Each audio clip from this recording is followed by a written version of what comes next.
Hello po mga kasendero, magandang araw po sa inyong lahat at mapagpalang araw po sa inyong lahat. So ito nga mga kasendero, meron na naman ko i-share sa inyo. Share ko lang sa inyo, ito ay Genesis G80 2018 model. So magpapalit tayo ng spark plug. At sa totoo lang, ito ang pinakaayawan kong gawin. Itong ganitong model. Ayaw na ayaw kong gawin to. Tingnan nyo naman mga kasintero. Ayan, 6 cylinder lang to. Tatlong spark plug dito at may tatlong spark plug naman dito. Ang problema, tingnan nyo itong intake manifold. Tingnan nyo, napakaraming hose, napakaraming Tapos mayroon pang yan. Mayroon pang yung harness ito, itong wiring harness na ito. Naka-bracket pen sa ilalim dito sa likod nito.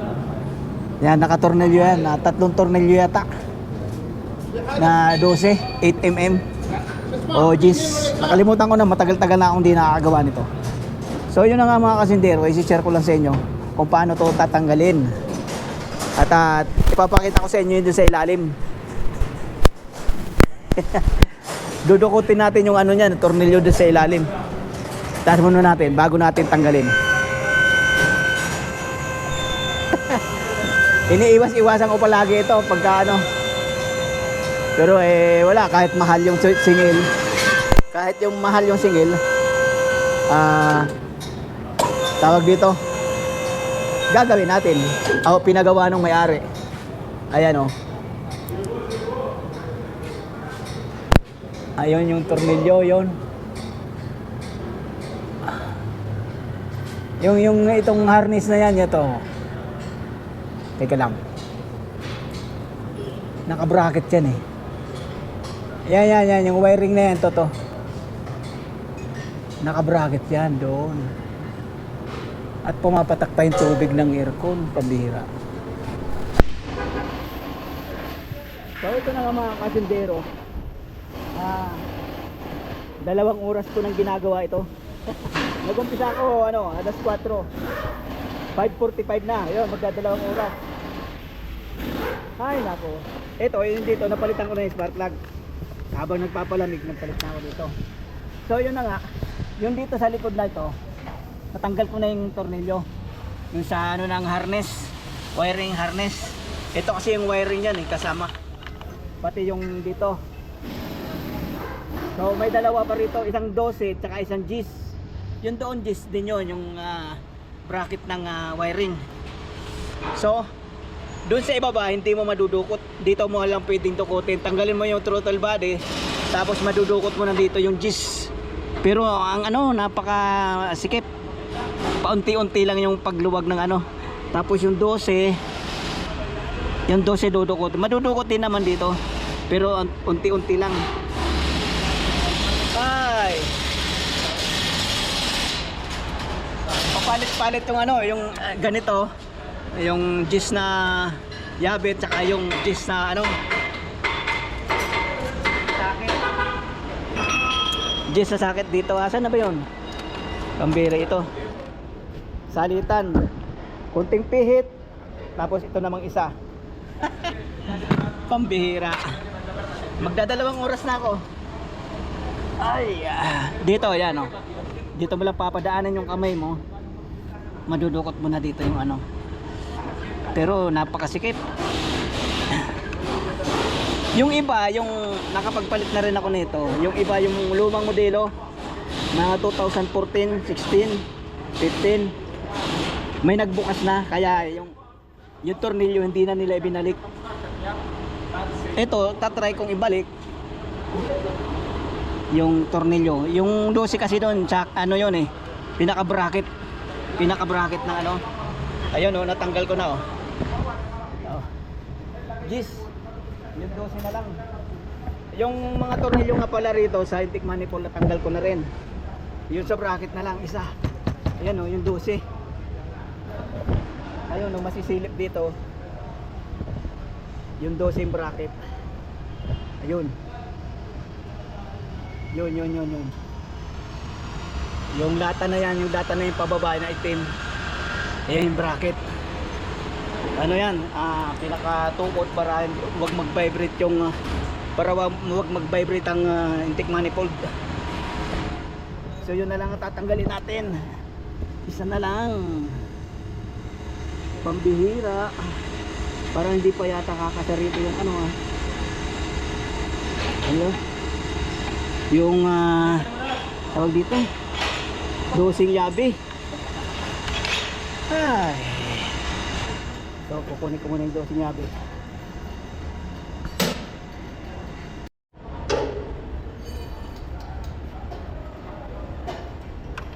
Ay, ako. So yung ano nga pala mga kasindero, yung harness, yung plastic na naka-cover doon sa wiring, meron siyang nasasabitan na ganito. Tapos pagkatanggal mo yung tornilyo, natanggal na yung tornilyo, itaas mo siya ng konti yung plastic, tapos hatakin mo pa ganito, matatanggal na doon sa pagkakasabit. Tapos maluwag nang may mailalagay itong 12 ano yabe. Mabubuksan mo na yung 12 dito. Ay.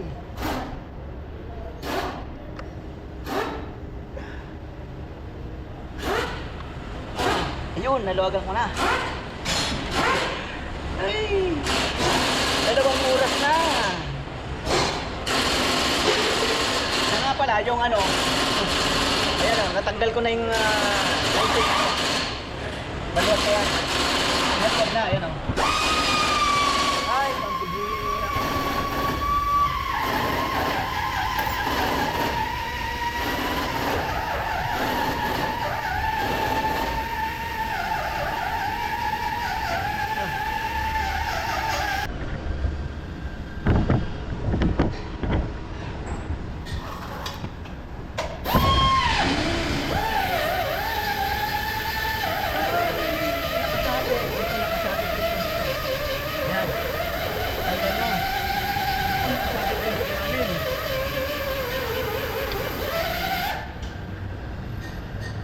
Tornilyo pa yata.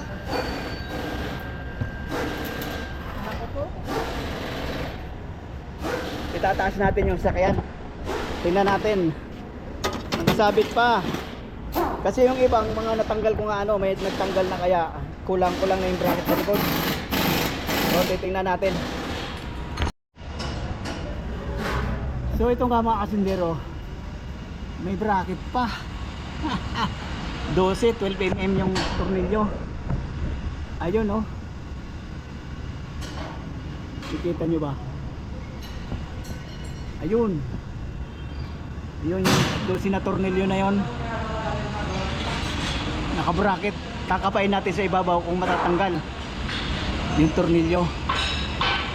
Ay, pambihira. Ako pa lang kasi nakatanggal nitong ano, intake manifold nito. Kaya kompleto pa yung tornilyo. Pambihira. Hay. So ito nga mga kasindero, hindi natin madudukot dito sa ibabaw. Napakasikip ng ano, lugar ng tornilyo. Ayan oh. Ay naku. Pwede siguro tatanggalin natin yung ano, ito. Pero napakaraming trabaho. Pagkatapos baka mamaya hindi na naman natatanggal yung ano niyan. Baka hindi na naman natatanggal. Ano na lang natin, dudukutin na lang natin sa ilalim. Kasi baka mamaya magtanggal tayo nitong wiper. Tapos hindi naman natatanggal itong ano rito. Pinakaalulod, parang pinakaalulod kasi yan dyan eh. Ay naku. Dapat ganun na lang sana no, yung natatanggal ito, para mas madali siyang anuhin doon yung mga tornilyo. Palagay ko hindi siya natatanggal eh. Ayan oh, buo yung ano niya eh. Yung buo eh oh. Ay. Yung panel, buo yung panel. Ayan oh. Wala sang ano, walang dadaanan dito. Kaya yun, obligado natin tanggalin yung ano, o dukutin sa ilalim.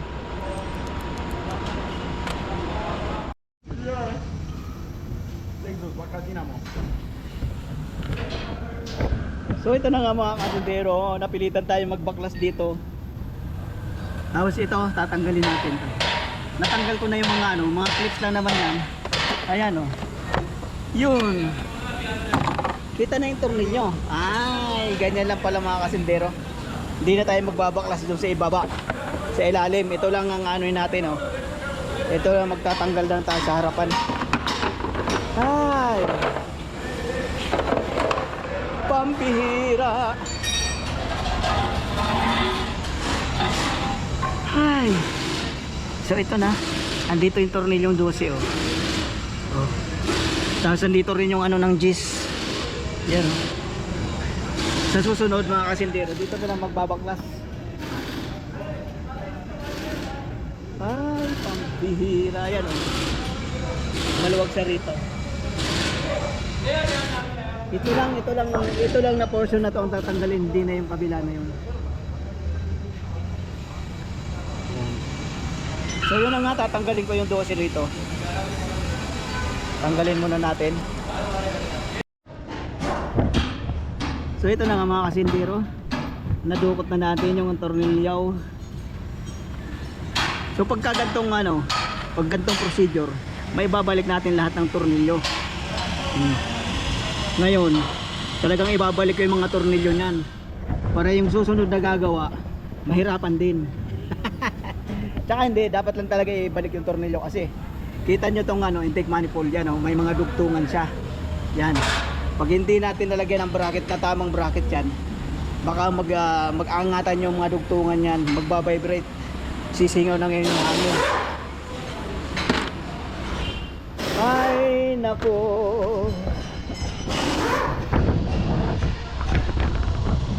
So yan ang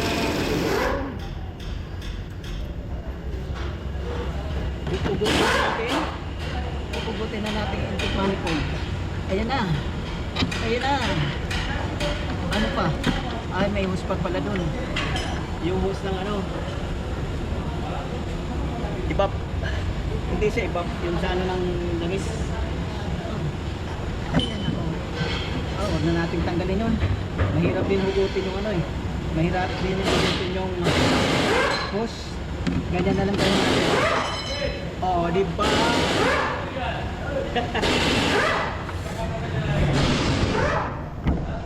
Itong hose na ito, ito. Ayan, ang hirap hugutin kasi nakaharang itong bracket na ito. Ganyan na lang gagawin natin.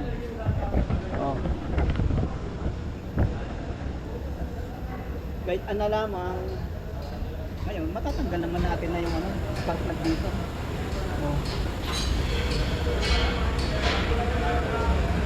Tira.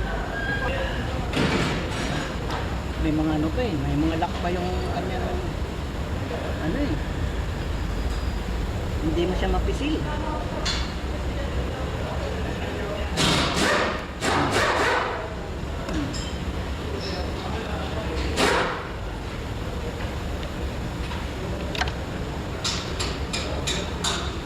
Tanggalin natin sa babaan clips, mga wire.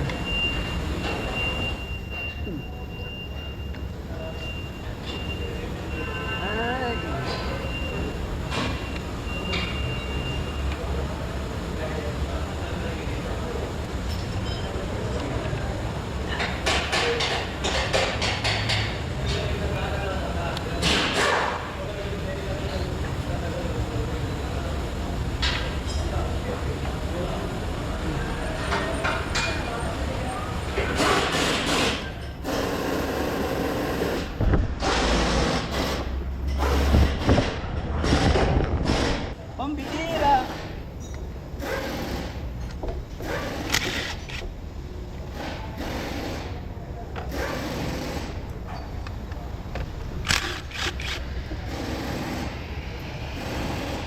Ang dami pa mga nakaharang na ng fuel hose.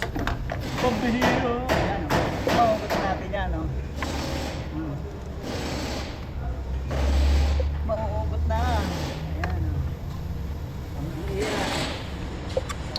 pambihira.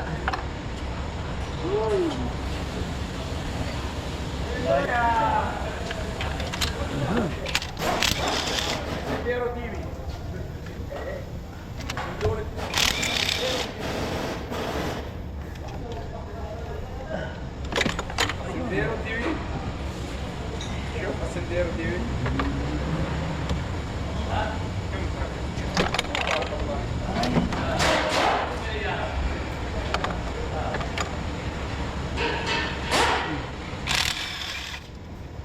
Ayan, ayun.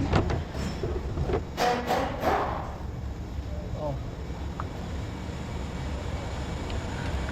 Oh. Mainit. Ayos naman yung mga spark plug niya. Oh. Tama na yung sunog. Kulay gray. Ay. Meron tayo bagong subscriber. May nag-subscribe. Kanina pa nanonood yun. Isa daw, hukuma? Hukuma ada? Hukuma?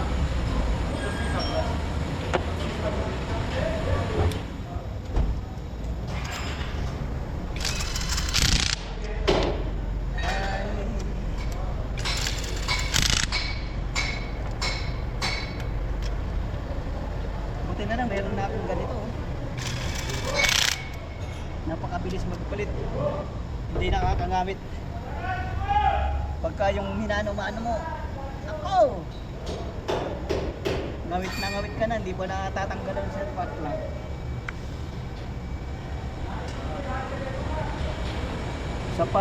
Sa spark plug.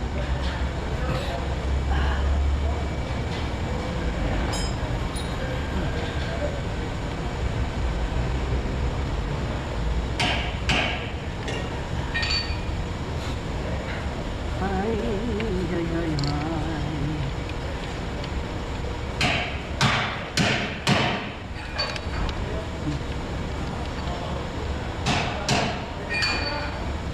Pag magpapalit ka pala ng ano nito, palit ka rin ng expansion valve ng aircon, tanggal ka rin dito sa harap. Tanggal din yun. Ayan yung expansion valve. Oh. Pambihira. Expansion balab. Expansion balab.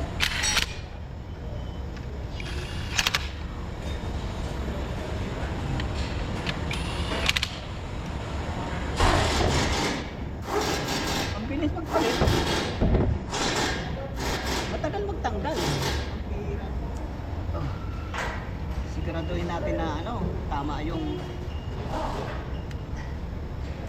yung ano ng wire. Kasi tingnan nyo.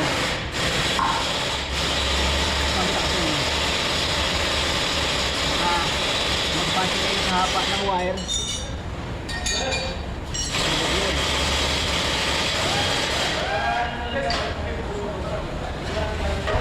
Ito mga kasindero, tingnan nyo yung wire. Kung magbabase ka sa haba ng wire, maliligaw ka. Ayan o. Itong mahabang wire, itong mahabang wire, nandito yan sa gitna na coil. Yung maikli, nandito sa dulo. Tingnan nyo. Diba? Kung magbase ka, at ito, mailagay mo dito, tapos ito naman mailagay mo dyan, nako, misfire. Tanggal ka uli ng intake manifold. So yun na nga mga kasindero, napalitan ko na ng spark plug. At ayan yung yung sinasabi ko. Ayan. Ayan yung mga naka-bracket sa likod. Ito. May tornilong Gis yan. Ito naman 12. Ganon din doon, ayan oh. Tornilong 12. Tapos yung doon sa door ito to, Gis naman. Yung itong plastic na to, ayan. Gis ang nakatornilyo. At pagkatapos nakasabit pa siya dito oh. Nakasabit ayan oh. Oh, nakasabit siyang ganon. Ngayon habang nakasabit yan dyan, hindi mo matatanggal yung tornilyo rito. Kung doon ka sa doon ka dinukot mo. Ngayon Natuklasan ko nga na tatanggalin yung dito. Tatanggalin natin yung dito. Madali na. Hindi na mahirapan. At maibabalik din natin yung mga bracket. Yan. Tanggalin mo na pagkakasabit kasi maglalagay tayo tornilyo doon. So yun nga mga kasintero, lilinisin ko lang yung surface ng ano. Okay pa naman tong mga ano, mga gasket. Linisin ko yan tapos babalik na natin. So, yun na nga.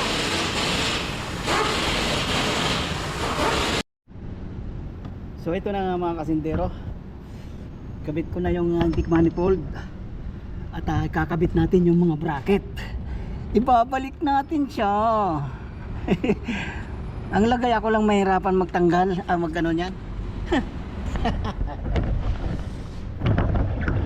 Yung susunod na magagawa niyan. Ay. Ayan. Balik natin yung mga bracket.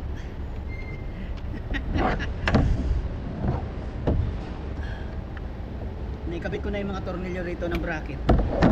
Yung ano na lang, yung ito higpitan natin muna bago natin higpitan yung dito. Oh. Oh, oh, oh. Higpitan muna natin.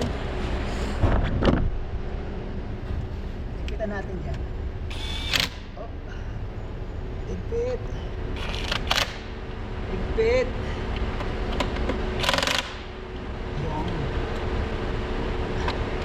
Dahil na higpitan na lang to dahil ano, ikabit ko na lahat eh. Puro higpit na lang tayo.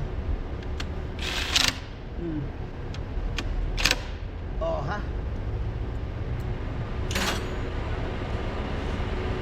Hindi na naman gumana yung ano natin, yung mic.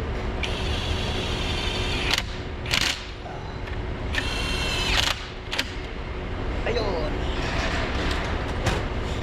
Tapos yung dito na lang. Naikabit ko na rin yung 12 dito.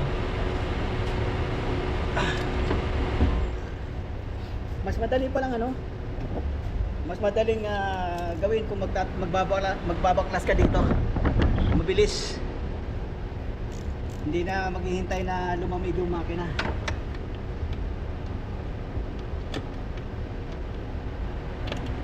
Yan. O, diba? Higpitan natin.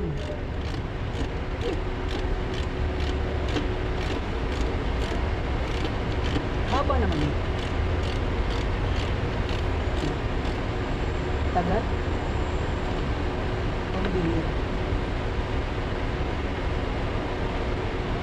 Ay, Travis.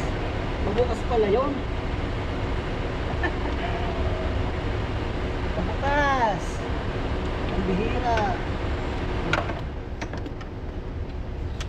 Ay, naku.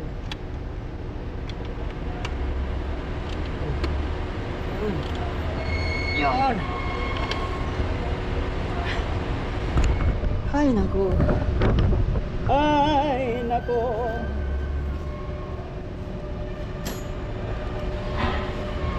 Dito lang pala, oh.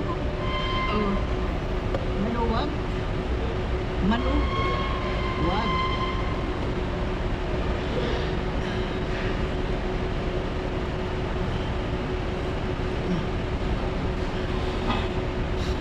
Ay, naku. Dapa tayo. Dapa. Dapa. Nasaan na yun?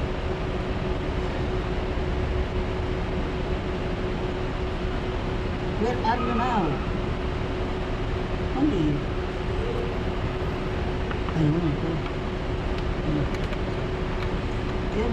Ang bilis. Sa susunod, dito na tayo magbabaklas sa ibabaw. Wiper.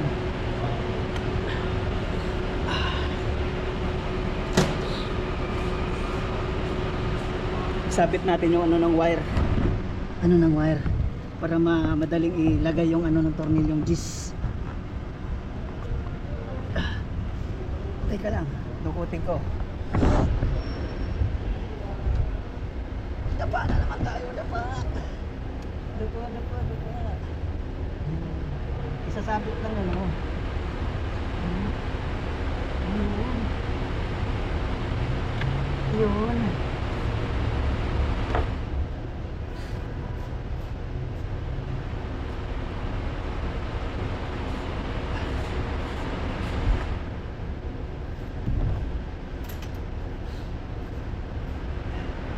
Oh, madaling ilagay yung ano dito, yung bracket ng wire. May bago na naman akong natuklasan. Oh, bilis oh. Ilalagay natin lahat ng bracket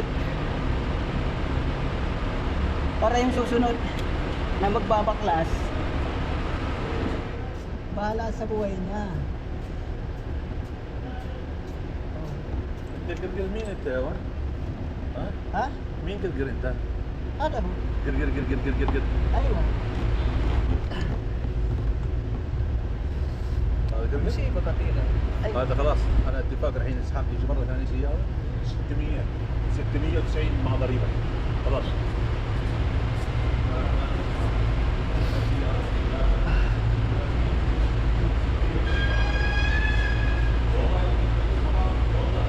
sa susunod daw nagagawa uli ng ganito 690 sisingilin niya. Ayan o, mag-ano na ako 3.5 oras na.